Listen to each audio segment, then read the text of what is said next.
Good afternoon to all of you and welcome back to online classes. I am doctor Ashok Yadav. Krishna magnet mind में आप सभी का हार्दिक अभिनंदन एवं स्वागत है। आज की इस इम्पॉर्टेंट वीडियो सेगमेंट से हम लोग डिस्कस करेंगे concept of taxonomy, systematics and its significance. तो आइए सबसे पहले हम लोग डिस्कस करते हैं टेक्सोनॉमी क्या है, टेक्सोनॉमी किसे कहते हैं। ठीक, variation is the rule of nature. परिवर्तन और बदलाव, परिवर्तन बदलाव अर्थात विविधता जो होता है वो प्रकृति का रूल है। प्रकृति का रूल क्या है, जैसा कि आप लोग जानते हैं, हर एक जगह मैक्सिमम आप अक्सर मुंह से सुनते हैं, क्या सुनते हैं, परिवर्तन प्रकृति का नियम है। तो सच बात है, variation is the rule of nature, अर्थात जो विविधता है, परिवर्तन है, बदलाव है, ये प्रकृति का एक रूल है, एक नियम है और बदलना चाहिए भी। The most impressive aspects of the world of life is it's diversity and the uniqueness of its component. अगर इस पूरे लिविंग वर्ल्ड में, पूरे संसार में सबसे इम्पॉर्टेंट, सबसे प्रभावकारी एस्पेक्ट्स अगर देखा जाए तो वो क्या है, it's diversity and uniqueness of its component.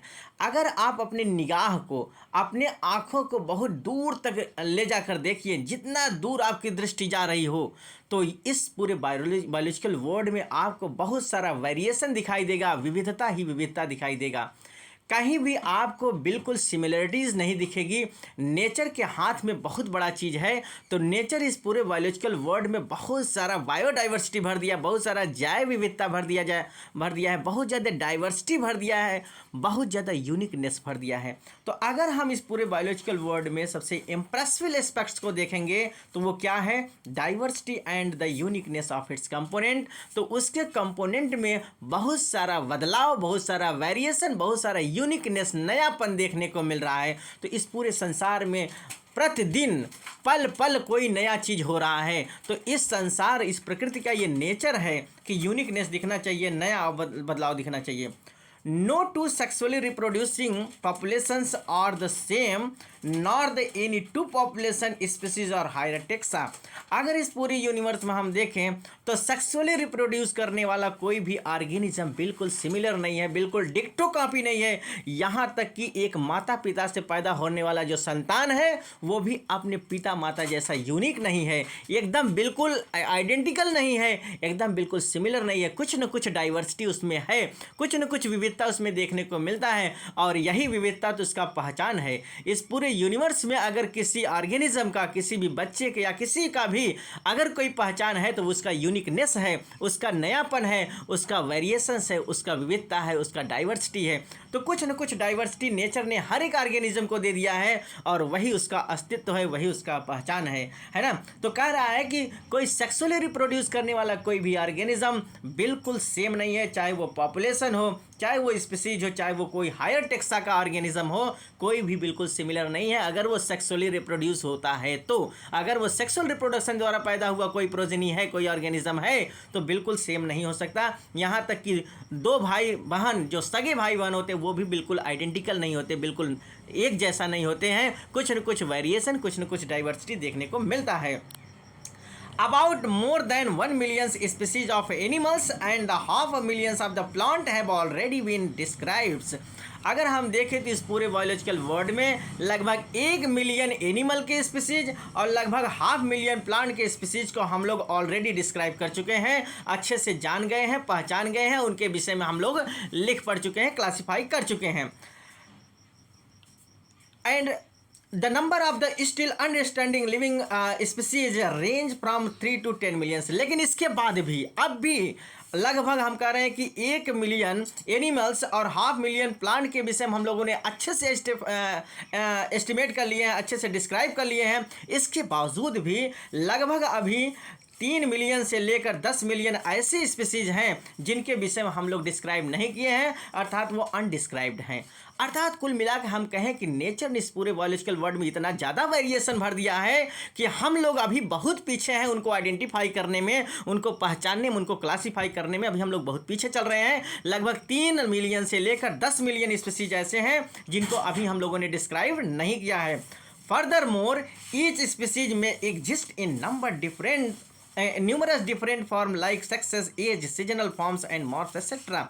अगर इसके आगे भी हम देखें, इसके बावजूद भी अगर हम देखें तो प्रत्येक स्पीसीज अपने में बहुत ज़्यादा यूनिकनेस है, अपने बहुत ज़्यादा डाइवर्स हैं। किस में डाइवर्स हैं? तो हम देखें तो प्रत्येक स्पीसीज क्या होते हैं, न्यूमरस डिफरेंसेस लिए हुए हैं, बहुत ज़्यादा उनमें अंतर देखने को मिलता है।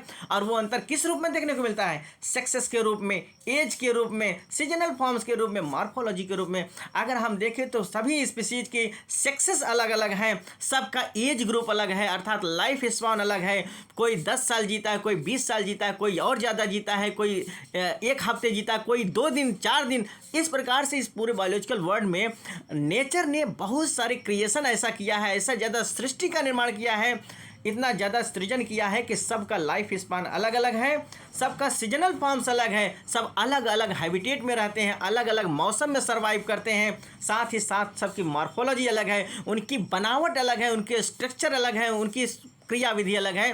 अर्थात कोई भी ऑर्गेनिज्म एकदम यूनिकनेस नहीं है, सब अपने में क्या है, एकदम कोई भी ऑर्गेनिज्म बिल्कुल सेम नहीं है, आइडेंटिकल नहीं है, सबका एक यूनिकनेस है, सबका एक वेरिएशन देखने को मिलता है ना। It would be impossible to deal with this enormous diversity if it were not described and classified। अगर ये देखें, बहुत इंपॉर्टेंट चीज़ क्या है, it would be impossible, अर्थात अगर इतने नेचर, अर्थात इस पूरे न्यूमरस इनॉर्मस डाइवर्सिटी में, इतनी ज़्यादा विविधता में ये डील करना मुश्किल हो जाएगा। कब? जब हम किसी भी ऑर्गेनिज्म को ऑर्डरली, अर्थात एक मैनर में, एक सीक्वेंस में नहीं रख पाएंगे, उनको क्लासिफाई नहीं कर पाएंगे, तो इतने ज़्यादा इनॉर्मस डाइवर्सिटी में किसी भी ऑर्गेनिज्म को डील कर पाना बड़ा मुश्किल हो जाएगा। जैसे मैं एक एग्जांपल बता रहा हूँ कि एक घर में अगर 10 बच्चे पैदा हुए हों और उन 10 बच्चों का नामकरण आपने नहीं किया है, नाम नहीं रखे हैं, तो क्या उनको मैनरली, अर्थात एक सीक्वेंस में आप बुला पाएंगे? नहीं, बिल्कुल नहीं बुलाएंगे। आप कहेंगे ए बे इधर आ, ए बे इधर आ, ए बे इधर आ, तो ये क्या है? बिल्कुल डिसमैनर्ड है, अर्थात ये अनमैनर्ड में है, ये किसी प्रकार का कोई सही सीक्वेंस नहीं है, ये मैनरलेस हो जाएगा। अर्थात अगर आप जब तक उनका नामकरण नहीं करेंगे, एक नाम से नहीं बुलाएंगे, तो आप सीक्वेंसली उनको मैनर्ड में बुला नहीं सकते हैं। तो वही कह रहा है कि नेचर ने इतना ज़्यादा डाइवर्सिटी भर दिया है, इस इनॉर्मस डाइवर्सिटी में it would be impossible to deal, ये डील करना बड़ा मुश्किल हो जाएगा अगर आप किसी भी ऑर्गेनिज्म को ऑर्डरली नहीं क्लासिफाई किए हैं, एक सीक्वेंस में नहीं रखे हैं, क्लासिफाई नहीं किए हैं, नॉमेनक्लेचर नहीं किए हैं, आइडेंटिफिकेशन नहीं किए हैं, तो it would be impossible to identify, अर्थात ये आप इसको आइडेंटिफाई नहीं कर पाएंगे, है ना। तो आइए अब हम जानते हैं कि अगर हम किसी को आइडेंटिफाई करेंगे, किसी को मैनर में बुलाएंगे, किसी को अगर हम क्लासिफाई करेंगे, तो उस ब्रांच को हम क्या कहते हैं, उसका क्या नाम है। तो आइए हम लोग डिस्कस करेंगे डेफिनेशन ऑफ टैक्सोनॉमी, है ना। तो टैक्सोनॉमी क्या है, इसी को हम आज पढ़ेंगे। Taxonomy is the theory, taxonomy एक थ्योरी है and practice of the identifying plant and animals, अर्थात किसी प्लांट या एनिमल्स को आइडेंटिफाई करने का एक प्रैक्टिस है, एक तरीका है, एक थ्योरी है, जिसको हम टैक्सोनॉमी कहते हैं। इन फैक्ट अगर सही ढंग से हम ये कहें, taxonomy deals with the principle involved in the study of the classification of organism, किसी भी ऑर्गेनिज्म के क्लासिफिकेशन करने का जो अध्ययन होता है उसी को हम टैक्सोनॉमी कहते हैं। ये एक सिद्धांत है जिसमें किसी भी ऑर्गेनिज्म को क्लासिफाई करते हैं और हम माइनर से उसको बुलाते हैं और उसको समझते हैं, जिससे इस पूरे बायोलॉजिकल वर्ल्ड में जितने भी लोग हैं सब उसके नाम से जान पाए, समझ पाए कि ये वही चीज़ है ना। तो इसको हम क्या कहते हैं, taxonomy is a type of the theory, एक प्रकार का थ्योरी है या एक प्रैक्टिस है for the identification of the plant as well as the animals. किसी भी प्लांट या एनिमल्स को आइडेंटिफाई करने के लिए हम उसको प्रैक्टिस कर सकते हैं, हम उसको एक थ्योरी कह सकते हैं। अगर सही मायने में कहें तो taxonomy deals with the study of the principle, अर्थात ये क्या है, ये एक प्रिंसिपल है, एक सिद्धांत है जिसमें हम किसी भी ऑर्गेनिज्म को क्लासिफिकेशन करने के लिए अध्ययन करते हैं, पढ़ते हैं। It is the functional science which deals with the identification, nomenclature and classification of the different kinds of the organism all over the world।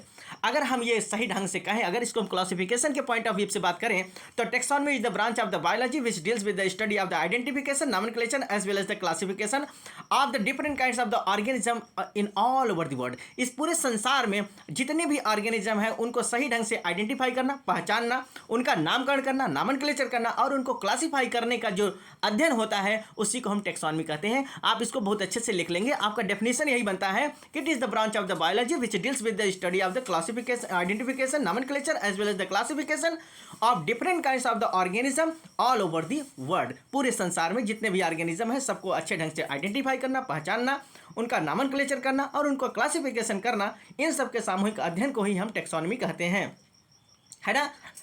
The word taxonomy is derive from the Greek word that is the taxis.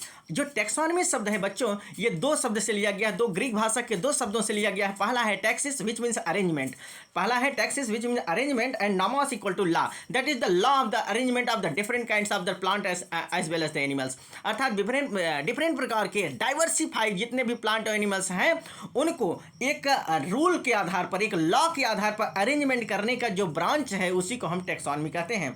The term taxonomy was coined by the A P De Candolle in 1830। ये जो टैक्सोनमी शब्द है बच्चों, इसको APD कंडोले साहब ने सन 1813 ईस्वी में दिया था। कब दिया था? सन 1813 ईस्वी में एपीडी कंडोले साहब ने सबसे पहले टैक्सोनमी शब्द को इजाद दिया। Different workers have tried to define taxonomy from their point of view. इनके साथ ही बहुत सारे को वर्कर्स ऐसे थे, बहुत सारे इकोलॉजिस्ट ऐसे थे, बहुत सारे ऐसे वैज्ञानिक थे जिन्होंने अपने पॉइंट ऑफ व्यू से, अपने अकॉर्डिंग टैक्सोनमी को अलग अलग ढंग से क्लासिफाई किया है। ठीक, तो आज के वीडियो सेगमेंट्स में बच्चों हम लोगों ने यहाँ तक बात किया है। कल के वीडियो सेगमेंट्स में हम डिफरेंट प्रकार के साइंटिस्ट का डेफिनेशन देखेंगे कि उन्होंने टैक्सोनमी को किस ढंग से क्लासिफाई किया है, किस ढंग से परिभाषित किया है। साथ ही साथ कल हम सिस्टमेटिक्स के विषय में भी अध्ययन करेंगे। उम्मीद है बच्चों ये वीडियो सेगमेंट्स आपके लिए ज़्यादा हेल्पफुल है, अच्छे से समझ में आया होगा। अगर बच्चों ये वीडियो सेगमेंट्स आपको हेल्पफुल हो और अच्छे समझ में आता हो तो कमेंट बॉक्स में जाकर ओके जरूर लिखें, जिससे हमको ये समझ में आए कि ये वीडियो सेगमेंट्स आपको समझ में आ रहा है। मिलते हैं बच्चों नेक्स्ट वीडियो में नेक्स्ट सेगमेंट के साथ। तब तक के लिए बच्चों धन्यवाद।